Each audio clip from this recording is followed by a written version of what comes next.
What's up, folks? It's your buddy Fatalroadie. Tonight we're going to be doing the Smackdown review. This is the Fallout show from WrestleMania. We started off with Shane McMahon in the ring. He thanks everybody about WrestleMania, and then he talks about Daniel Bryan and their match against Kevin Owens and Sami Zayn. He then announces that Daniel Bryan has resigned from being general manager. He then announces the new general manager, Paige. This was actually pretty surprising, being that she announced that she was unable to compete in ring last night on Raw. She comes out, she thanks Shane McMahon for the opportunity, and then makes a match with Daniel Bryan versus AJ Styles later tonight. We then have our first match, The New Day versus the Usos. This was a pretty good match, albeit we've seen it many times. Both teams showed a lot of intensity through this match. Xavier Woods got a bit vicious with some of his strikes in this match, but Jey Uso pulled it out with a splash on Xavier Woods for the pin. After the match, the Bludgeon Brothers come out and they point their hammers at the Usos. I really don't see the Bludgeon Brothers being affected by the Superstar shakeup. I don't see them going over to Raw, being that the Authors of Pain are already the monster tag team on Raw. So I think the Bludgeon Brothers are going to be staying put. We then have Naomi versus Natalya. This was kind of an match. I wasn't too crazy on it. There were way too many botches, and it really didn't get my interest. I don't know. I lost it halfway through. Naomi got the split leg moonsault on Natalya for the win.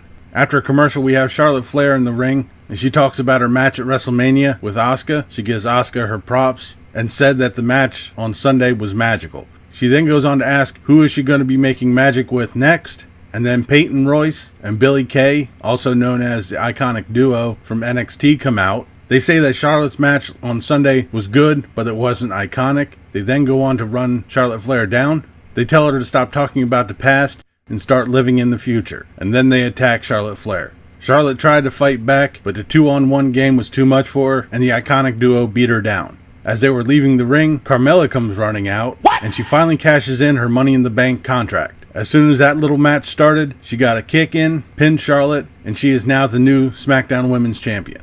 I'm going to make a slight prediction in this. I think that during Charlotte's match at WrestleMania, I think she messed her shoulder up, and I think that they're just moving the belt off of Charlotte so she can heal up, and either Asuka or Charlotte will get the belt back. But as far as the Iconic Duo, I really wasn't too crazy about them. As I've mentioned before, I really didn't follow much in the way of NXT, so I don't know much about them, but to me they seem to be just an Australian Bella Twin knockoff. We then have a triple threat match, Rusev versus Randy Orton versus Bobby Roode, to determine the number one contender for the United States title held by Jinder Mahal. Speaking of, Jinder Mahal is sitting at the announcer's table. This was a pretty good match. There was a lot of action both in and out of the ring. I kind of liked it. There wasn't any interference, surprisingly, by Jinder Mahal or Sunil Singh. Rusev got Bobby Roode into the Acolyte, but Randy Orton ran in and broke the hold. He then gave an RKO to Bobby Roode and pinned him. So we're going to be seeing Jinder Mahal versus Randy Orton again at the Greatest Royal Rumble for the United States title. We then come to our main event, AJ Styles versus Daniel Bryan. This was a really good match. I liked it. I was surprised that they started it off early. They let it go for a pretty long time. It looks like Daniel Bryan is coming along pretty well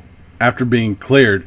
I was kind of worried about it because I know head injuries are not something to really joke about, but he was doing pretty good. He was looking like he was setting up to win this one, but Shinsuke Nakamura came in, gave a knee strike to the back of the head of Daniel Bryan, disqualifying AJ Styles, so Daniel Bryan won this.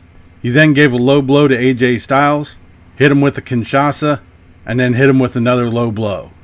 So I guess Shinsuke Nakamura is going heel now. This was actually a really good SmackDown. I liked it. With the exception of the women's match, everything else was pretty good. There weren't too many call-ups from NXT or not too many people returning like they had on Raw. I'm honestly hoping that they don't do the same thing with the Iconic Duo that they did with the Riot Squad and had them facing the same three people over and over and over and over again for the next 6 months.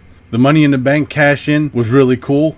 The New Day and Uso match was pretty good. It was repetitive. We've seen it before. But it actually was pretty good. And the Bobby Roode, Rusev, and Randy Orton match is starting to hit that line of repetitiveness, and something tells me that I'm going to be seeing this match all the way up until either the Greatest Royal Rumble or at least until Backlash. But that'll do it for this episode of SmackDown Review. Leave a comment down below what you thought of tonight's SmackDown or what you thought of this video. If you liked it, please give me a thumbs up. Don't forget to share and subscribe. I've been Fatalroadie. You've been awesome. Thank you very much for watching. And remember, if it's too loud, you're too old. See ya.